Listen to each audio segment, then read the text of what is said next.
Hello, Internet, she loves you. My name's Cody, and this is the Christian News Show we do every Monday, Wednesday, and Friday.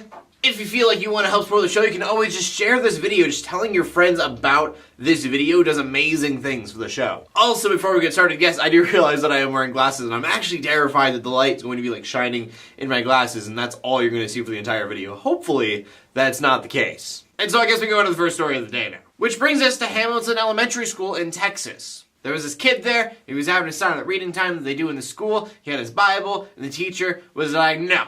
You can't read the Bible. And at first, I was furious, like anyone else that would read that headline and be like, that's not right, teachers shouldn't be able to be banning this kid from reading his Bible, that's wrong. Well, though that is still kind of the way that I'm looking at it, the school did release a statement that kind of explains things. They didn't tell this kid he couldn't read the Bible because they just didn't want him to read anything religious. A small part would be that the books are supposed to be age appropriate, so maybe a children's Bible would have worked a little bit better. But I think the more important point is that they're supposed to be reading a certain genre that they are studying at the time. So this was going to be me talking about how wrong it was for a teacher to take a Bible away from a kid because he has rights. But instead, it's just a friendly reminder that you need to read the entire article, not just a headline, especially when it stirs up emotion, because that's what they're trying to do. Because if you don't, then you read that headline and then you get whatever emotion it's supposed to give you, and then you go tell your friends, or in my case, all of the internet, and look really dumb. Edumacation. And then next in the news today, we have a sad story coming out of Afghanistan. 3 Americans have been shot dead by an Afghan guard at a Cure health organization. It's a Christian health organization in Afghanistan and many other countries as well. As of yet, nobody really knows why he shot the 3 people, but he then shot himself, and ironically, he is being treated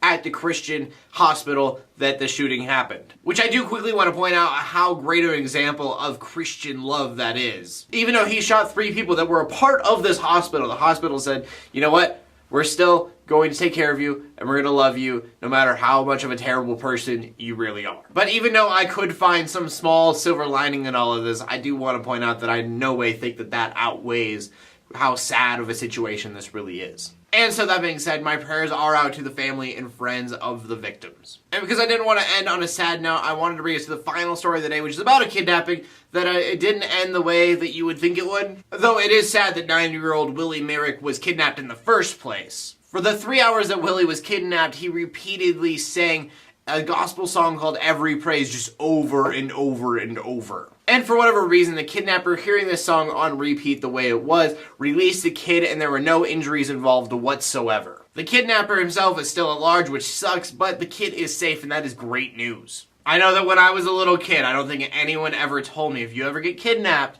make sure you sing gospel songs just over and over till he lets you go. So I just think it's great. This is something that could have ended very badly and did not. It ended really great, and I just love that it was a Christian song that kind of saved the day. And from that, we can go on to the question of the day. And I think the question of the day today is going to be, what is your favorite song? For me, there are so many songs that I could say the one that is coming to mind right now, just that's had the most impact on me, I think, is Who I Am Hates Who I've Been from Relient K. But, as always, I want to know what you guys have to say about the question of the day, or anything that I talked about today, so please leave a comment in the comment section below with your answer. My name is Cody, I bring Christian news in a not-so-boring kind of way every Monday, Wednesday, and Friday. In closing, let the haters hate, let the Christians pray, and to everybody like, subscribe. I will see you later, and God bless.